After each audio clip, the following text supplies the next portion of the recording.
Hello दोस्तों, स्वागत है आपका गुरुकुल स्टडी पॉइंट में। आज हम क्लास 9 के एनसीईआरटी लेके आया हूँ, जिसमें हम बात करेंगे पूरे सिलेबस के यहाँ पे डिस्कस करेंगे। चलिए हम चैप्टर के बारे में बात कर लेते हैं, किन किन चैप्टर को हम यहाँ पे पढ़ेंगे। तो आपका जो 9th के एनसीईआरटी में है, उसमें हम पहला जो चैप्टर आपका पढ़ेंगे भारत के आकार और स्थिति की पढ़ेंगे। दूसरे की बात करेंगे भारत के भौतिक स्वरूप की बात करेंगे, अपवाह तंत्र नदियों के बारे में पढ़ेंगे। इसके बाद जलवायु पढ़ेंगे, किस तरह से जलवायु है, कैसे यहाँ पे वर्षा होती है, कैसे ऋतुएं चेंज होती हैं, इन सब चीज़ों के बारे में बात करेंगे। फिर हम प्राकृतिक जो हमारे पास जो वनस्पतियाँ हैं उनके बारे में, और वन्य जीव जो हमारे पास हैं उनके बारे में पढ़ेंगे। नेचुरल रिसोर्सेज हैं उनके बारे में पढ़ेंगे। इसके बाद पॉपुलेशन इन जनसंख्या को पढ़ेंगे, और लास्ट में आपको कुछ शब्द वाली इंपॉर्टेंट चीज़ें उनको हम डिस्कस करेंगे। आपको बता दूँ, ये बेसिक एनसीईआरटी यहाँ से चीज़ें दे आपको अच्छे से पढ़ने स्टार्ट करेंगे तो आप ज़रूर हाई लेवल तक की एग्जाम हम सब चीज़ों को आप कनेक्ट कर सकते हैं। और 9th की एनसीईआरटी बहुत इंपॉर्टेंट है, क्योंकि जितने भी जियोग्राफी का पोर्शन है आपका, यहीं से प्रश्न पूछे जाते हैं। और कर दो, इस सब एग्जाम के लिए वेरी इंपॉर्टेंट है। चलिए स्टार्ट करते हैं। आपका पहला अध्याय क्या है? आपका भारत के आकार व स्थितियाँ, ये पहला अध्याय आपका है। चलिए यहाँ से हम बात करते हैं। इसमें हम आपको पहले अध्याय में इंट्रोडक्शन परिचय पढ़ेंगे, भारत की स्थिति पढ़ेंगे, इसके बाद भारत और विश्व पढ़ेंगे, भारत के अंतर्राष्ट्रीय व्यापार मार्ग पढ़ेंगे, और इसके बाद हम पड़ोसी देशों के बारे में भी जानने की कोशिश करेंगे। चलिए स्टार्ट करते हैं चीज़ों को पढ़ना। आपको यहाँ से जो भी इम्पोर्टेंट चीज़ें हम आपको करा दे रहे हैं। चलिए स्टार्ट करते हैं। कुछ सामान्य सी जानकारियाँ हैं, उनको हम देख लेते हैं। भारत का जो है विस्तार की बात करते हैं, अक्षांशीय विस्तार की बात करते हैं, तो वह कितने पे है? यहाँ पे आपको दिखाया गया है 6 डिग्री 4 मिनट उत्तर से लेके 37 डिग्री 6 मिनट उत्तरी अक्षांश तक इसका क्या है? विस्तार है।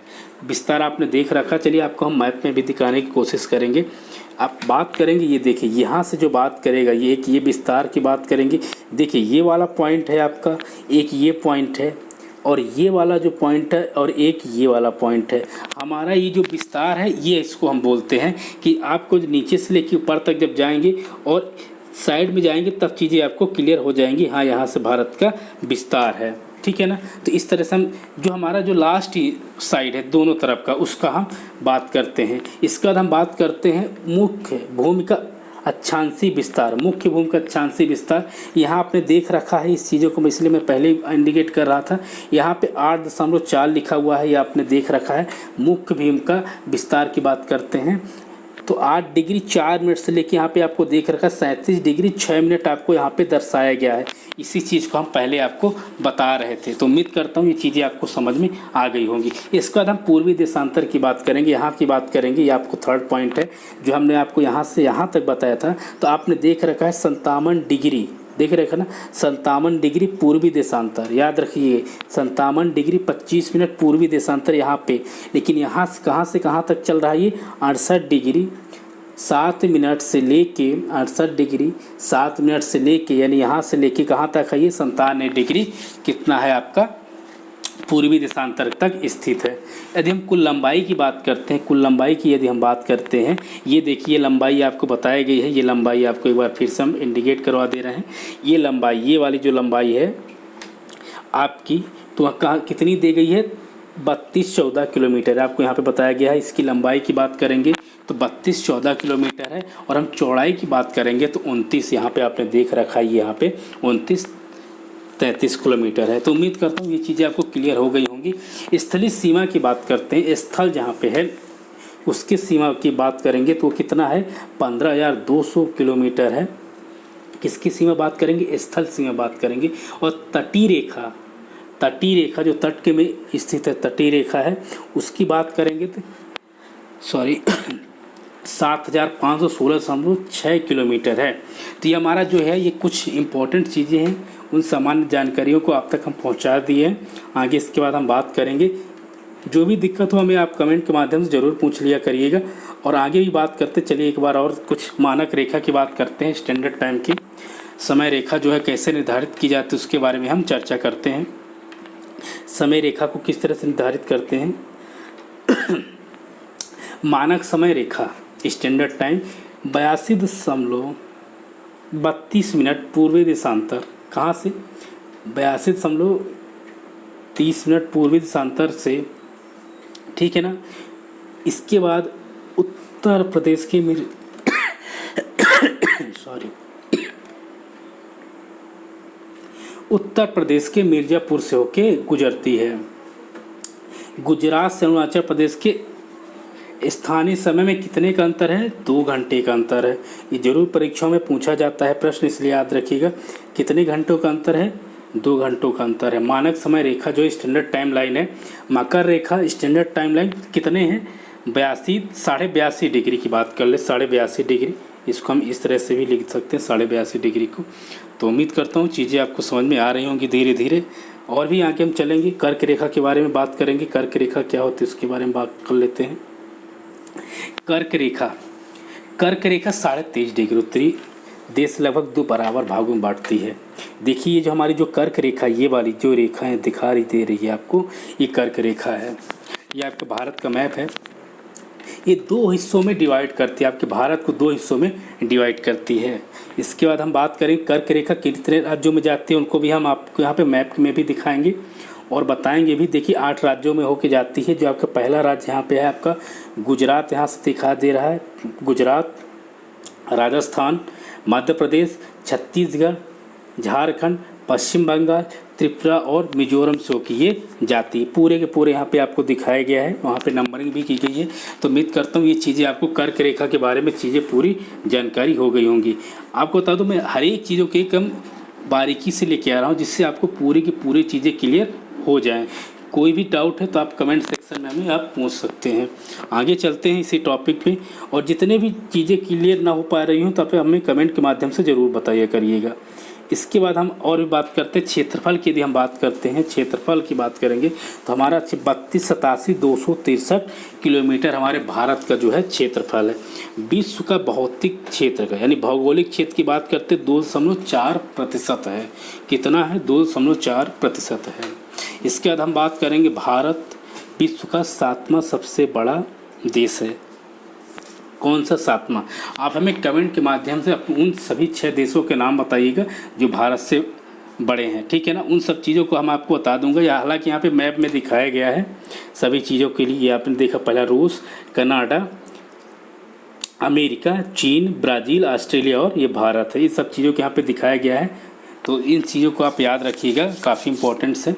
इसके बाद हम जनसंख्या की बात करते हैं। तो जनसंख्या आपने देख रखा है, आपको इस तरह से याद करना है 12, 10, जिस तरह से कॉमा लगा हो उस तरह से याद करेंगे तो ज़्यादा दिक्कत रहेगी। 1, 2, 10, 193, 422 इस तरह से याद करेंगे तो चीज़ें आपको क्लियर होती रहेंगी। आगे भी हम चलेंगे, हर एक चीज़ों को हम डिस्कस करते रहेंगे। भौतिक स्वरूप की बात करेंगे। क्या है भौतिक स्वरूप? मुख्य भूभाग के दक्षिण पूर्व में अंडमान और निकोबार व बंगाल की खाड़ी है। आपने देख रखा है अंडमान निकोबार और महाद्वीप और बंगाल की खाड़ी है। यहाँ पे आपने देख रखा है अंडमान निकोबार ये द्वीप समूह यहाँ की बात कर रहे हैं, और यहीं पे आपकी बंगाल की खाड़ी है, ठीक है ना। दक्षिण पश्चिम की बात करेंगे। दक्षिण पश्चिम में ये देखिए यहाँ पे आपका ये लक्षद्वीप स्थित है। हर चीज़ को हम यहाँ पे आपको अगर दिखाएंगे मैप के थ्रू तो चीज़ें आपको क्लियर होती रहेंगी। वीडियो पे आप बने रहिएगा। तो हम बात करेंगे, यदि हम बात करेंगे आपको कहाँ पे बात करेंगे, दक्षिण पूर्व की बात करेंगे तो यहाँ पे आपका अंडमान निकोबार द्वीप समूह है। और यहाँ पे हम बात करेंगे दक्षिण पश्चिम में बात करेंगे तो यहाँ पे आपका लक्षद्वीप स्थित है। इसके बाद हम बात करेंगे भारत के उत्तर पश्चिम तथा उत्तर पूर्व की सीमा पर नवीन वलित पर्वत है। आपने देख रखा है यहाँ पे हिमालय श्रृंखलाएं बहुत चीज़ें दिखाई दे रही हैं। उत्तर पश्चिम में ये चीज़ें आपको हिमालय यहाँ पे देखने को मिलेगा। इन सब चीज़ों को हम आगे डिस्कस करेंगे, आप वीडियो पे बने रहिएगा। इसके बाद हम बात करेंगे इसके दक्षिणी वाला भूभाग उत्तर से चौड़ा है। इस वाले भूभाग की यदि बात करता दक्षिणी आपका ये भूभाग ही है। ये जो भूभाग है वो किससे चौड़ा है? आपके उत्तर वाले क्षेत्र से ये चौड़ा है। तथा पश्चिम में अरब सागर तथा पूर्व बंगाल की खाड़ी स्थित है। यहाँ पे इस चीज़ में आपका अरब सागर है, ये पश्चिम वाला आपका क्षेत्र है। और यहाँ पे आपका कौन सी चीज़ें स्थित है? यहाँ पे बंगाल की खाड़ी स्थित है। तो इतनी चीज़ें आपको ज़रूर समझ में आ गई होंगी। आगे चलेंगे इसके बाद हम पूरी चीज़ों को हम डिस्कस करेंगे। ये भी एक चीज़ है, उनको भी हम देख लेते हैं। हम भारत में बात करते हैं इसका जो हम राजनीतिक विभाजन प्रशासनिक विभाजन की बात करेंगे तो भारत को 28 प्रदेशों एवं 8 केंद्र शासित प्रदेश में विभाजित किया गया है। पहले 27 प्रदेश से, लेकिन आपको याद होगा आंध्र प्रदेश और तेलंगाना अलग होने की वजह से 28 प्रदेश हो चुके हैं, ठीक है ना, और केंद्र शासित प्रदेश में विभाजित किया गया है, ठीक है ना। ये तेलंगाना की बात इन्होंने बता दी है, 2 जून 2014 को तेलंगाना नया बना था। और इसके बाद जम्मू कश्मीर को लद्दाख, याद रखिए जम्मू कश्मीर को लद्दाख और जम्मू कश्मीर नामक 2 केंद्र शासित प्रदेशों में विभाजित किया गया। जो जम्मू कश्मीर था उसमें 2 केंद्र शासित प्रदेश बनाया गया है। पहले की बात करते हैं लद्दाख और दूसरा क्या था, जम्मू कश्मीर। दमन व दीप तथा दादर एवं नगर हवेली को संयुक्त कर दिया गया। दमन द्वीप तथा दादर एवं नगर हवेली को क्या कह दिया गया है, मिला दिया गया है। इसके बाद हम आगे डिस्कस करेंगे पूरी चीज़ों का। वीडियो पे बने रहिएगा। जो भी चीज़ें डिस्टा आपको लगे कि नहीं समझ में आ रहा तो आप हमें कमेंट के माध्यम से बता सकते हैं। भारत के पड़ोसी देश 7 देशों की स्थलीय सीमाओं से जुड़े हुए हैं। जो भारत के पड़ोसी देश है वो आपके कितने हैं, वो आपके 7 देश हैं, यहाँ पे बताया गया है। चलिए इनको हम एक एक मैप के थ्रू देख लेते हैं। अफ़गानिस्तान आपको पहला है, दूसरा पाकिस्तान है, तीसरा चाइना है, नेपाल है, भूटान है, बांग्लादेश है और क्या बर्मा, ये म्यांमार। तो कितने हो गए आपके, याद रखिएगा 1 2, ये आपका 3 4 5 6 और ये 7। और ये एक टापू में बैठा हुआ, ये कौन सा है, ये आपका कौन सा है, श्रीलंका, जो इस तरह के नारियल के आकार में आपको दिखाई देता है। उसी चीज़ों की हम बात करेंगे। दक्षिण में समुद्र पार हमारे पड़ोसी 2 द्वीप हैं, एक है श्रीलंका, दूसरा मालदीव, ठीक है ना, ये आपका ये यहाँ पे आ रहा है, ठीक है ना। कितने हैं, 2 हैं। कौन कौन से, एक श्रीलंका है, दूसरा मालदीव है। भारत और श्रीलंका के बीच छोटा समुद्री रास्ता पाक जल समाधि, याद रखिएगा हम जिन चीज़ों का हम आपको बता रहे हैं, भारत और श्रीलंका के बीच, यहाँ पे जो आप बात कर रहे हैं, यहाँ की बात कर रहे हैं के बीच छोटा समुद्री रास्ता पाक जल संधि तथा मन्नान की खाड़ी है, ठीक है ना। क्या है, पाक जल संधि और मन्नान की खाड़ी है। तो यहाँ तक चीज़ें आपको क्लियर हो गई होंगी। इसके बाद हम आगे बात करेंगे, जितने इंपॉर्टेंट पॉइंट उनको हम डिस्कस करते हैं। भारत के पड़ोसी देश के बारे में हम बात कर लें थोड़ा सा। भारत के कितने पड़ोसी देश हैं, उन सब चीज़ों को हम डिस्कस करेंगे। यदि हम भारत के पड़ोसी देशों के बारे में बात करेंगे तो उनको, भारत का दक्षिण एशिया के एक महत्वपूर्ण स्थान है। भारत का दक्षिणी एशिया में एक महत्वपूर्ण स्थान है। भारत की भूमि की सीमाएं उत्तर पश्चिम में आपको पाकिस्तान और अफगानिस्तान के साथ मिलती हैं। उत्तर में आपको चीन यानी तिब्बत मिलेगा, चीन में नेपाल और भूटान के साथ साथ आपको पूर्व में म्यांमार और बांग्लादेश के साथ इसकी सीमाएं है। आपको मैप के थ्रू चीज़ें आपको दिखा चुका हूं, तो एक बार आप वीडियो को रिमाइंड करें, पीछे करके ज़रूर एक बार देख लीजिएगा, आपकी चीज़ें वहां से क्लियर हो जाएंगी। दक्षिण में बात करेंगे। दक्षिण में हमारे समुद्र पार के हमारे 2 पड़ोसी द्वीप है, एक श्रीलंका है, दूसरा क्या है, मालदीव है। ये चीज़ें आपको क्लियर हमने पहले ही बता दिया था। भारत और श्रीलंका के बीच छोटा समुद्री रास्ता पाक जल समान तथा मन्नान की खाड़ी है। इन सब चीज़ों को भी हम आपको बता चुके हैं। मालदीव लक्षद्वीप समूह के दक्षिण में स्थित है। कहाँ पे स्थित है, मालदीव लक्षद्वीप समूह के दक्षिण में स्थित है। अपने पड़ोसी देशों के साथ साथ भारत के भौगोलिक और ऐतिहासिक संबंध बहुत अच्छे रहे हैं। ये चीज़ें आपको पता है। सिर्फ पाकिस्तान की यदि हम बात ना करें तो हमारे संबंध पड़ोसी देशों से अच्छे हैं। इसके बाद हम बात करेंगे भारत और विश्व की बात करेंगे। भारत और विश्व की बात कर लेते एक बार ज़रूर हम बात करेंगे भारत और विश्व की। भारत और विश्व की क्या बात है उनको भी हम देख लेते हैं। देखिए, भारत और हम विश्व की बात करेंगे तो भारतीय भूखंड एशिया महाद्वीप के पूर्व और पश्चिम में स्थित है। पूर्व और पश्चिम के कहाँ पे स्थित है, बीच में स्थित है, मध्य में स्थित है।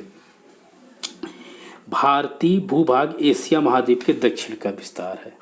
कहाँ का विस्तार है, दक्षिण का विस्तार है। हिंद महासागर जो कि पश्चिम में यूरोपीय देश और पूर्वी एशिया के देशों पे को मिलाता है। भारत केंद्र शासित प्रदेश प्रदान करता है। दक्षिण का पठार हिंद महासागर में सिरवत फैला हुआ है। पश्चिम एशिया, अफ्रीका और यूरोप के देशों के साथ साथ पूर्वी एशिया के देशों से भी पूर्वी तट के मध्यम में निकटतम संबंध बनाए हुए हैं। तो चीज़ें आपको क्लियर हो रही होंगी। जो भी डाउट है आप हमें कमेंट के माध्यम से बताया जरूर करिएगा। चलिए आगे पढ़ते हैं। भारत के अंतर्राष्ट्रीय व्यापार मार्ग। भारत विश्व के देशों में साथ संयुक्त युगों से पुराना है। जो हमारा संपर्क है वो कई एकदम प्राचीन की बात करते हैं यदि आप सिंधु घाटी सभ्यता की बात करते तो वहाँ से भी चीज़ें आपको देखेंगे व्यापार चलता आ रहा है। तो यदि कह सकते हैं हमारा जो व्यापार है जब दूसरे पड़ोसी देशों से करते हैं तो वहाँ पे व्यापार मार्ग जरूर रहते हैं, ठीक है ना। परंतु यह समुद्री जलमार्गों की अपेक्षा भूभागों से होकर होता था। उत्तरी पर्वतों के दर्रों के अनेक यात्री प्राचीन काल में भारत आए। आपको हम जैसे आपको बताएं कि जैसे किस तरह से वास्को डी गामा भारत आया, कैसे लोग पुर्तगाल लोग आए, तो उन सब चीज़ों का आपको हिस्ट्री जब बताएंगे चीज़ें आपको क्लियर होती जाएगी। तो ये भी चीज़ें आपको वहाँ पे और अच्छे से क्लियर होगी। अभी थोड़ा सा जानकारी रख लीजिएगा क्योंकि यहाँ पे इम्पोर्टेंस है। समुद्री मार्ग बहुत समय ज्ञात नहीं थे। मसाले, देखिए सबसे ज़्यादा किसकी खेती होती है, हमारे जो साउथ की बात करते हैं सबसे ज़्यादा मसाले वहाँ पे खेत पाए जाते हैं। तो मसाले, मलमल आदि कपड़े व्यापार के सामान भारत के विभिन्न देशों से लाए जाते थे। आपको पता है मलमल कपड़ा बहुत ज़्यादा हमें अब तो बांग्लादेश की सीमा पे आ गया है, लेकिन पहले ढाका में जो है वो बांग्लादेश जो है भारत के हिस्सा था। तो ढाका जो क्षेत्र है वहाँ पे मलमल कपड़े बहुत प्रसिद्ध हैं। इसके बाद हम बात करते हैं इसके बाद विपरीत यूनानी स्थापनाकर्ता एवं पश्चिम एशिया की वास्तुकला के प्रतीक मीनारों में गुदम्बों का प्रभाव हमारे देश में विभिन्न भागों में देखा गया है। तो इन सब चीज़ों को आपने देख रखा है, किन किन चीज़ों कैसे हम आपको पढ़ेंगे। एक बार इस मैप को जरूर आप अध्ययन कर लीजिएगा। नहीं समझ में आया करेगा तो आप हमें कमेंट के माध्यम से जरूर बताया करिएगा, हम चीज़ों को आपको जरूर बताया करेंगे। देखिए इसके बाद हम चैप्टर 2 को हम किन किन चीज़ों को कवर करेंगे, आइए उनको भी हम एक टॉपिक एक नज़र देख लेते हैं। आपका चैप्टर 1 वहाँ से कंप्लीट होता है। इसके बाद हम चैप्टर 2 को इसी वीडियो में कंप्लीट करेंगे। यदि आपको अच्छा लगे तो आप वीडियो को लाइक जरूर करिएगा। इसके बाद हम चैप्टर 2 में हम बात करेंगे किन चीज़ों को कवर करेंगे, उसके बाद उसको हम देख लेते हैं। भारत का भौतिक स्वरूप, प्लेट विपरीत के सिद्धांत, हिमालय पर्वत श्रृंखला। याद रखिएगा ये आपकी परीक्षाओं की दृष्टि से बहुत इंपॉर्टेंट है। यहाँ से 3 नंबर के प्रश्न MPPSC में इस वक्त जरूर पूछे जाएंगे, इसलिए इसको आप जरूर पढ़िएगा। उत्तरी मैदान, पर्वतीय पठार, भारतीय मरुस्थल, तटीय मैदान, द्वीप समूह, इन सभी चीज़ों का, हालांकि एक बार मैं आपको वीडियो जरूर जियोग्राफी के आपने वीडियो अगर आप देखेंगे तो वहाँ पे पूरी चीज़ आपको मैप के थ्रू बताई गई है, लेकिन वो NCERT का नहीं था, लेकिन ये NCERT इसलिए चीज़ों को हम पूरा चलाएंगे। यहाँ से वीडियो पे आप बने रहिएगा। चलिए यहाँ इसी वीडियो पे आपको हम कंप्लीट करते हैं। देखिए इसके बाद हम बात करेंगे विभिन्न स्थलिक के कारण, ठीक है ना, रीजन। भारत एक कौन सा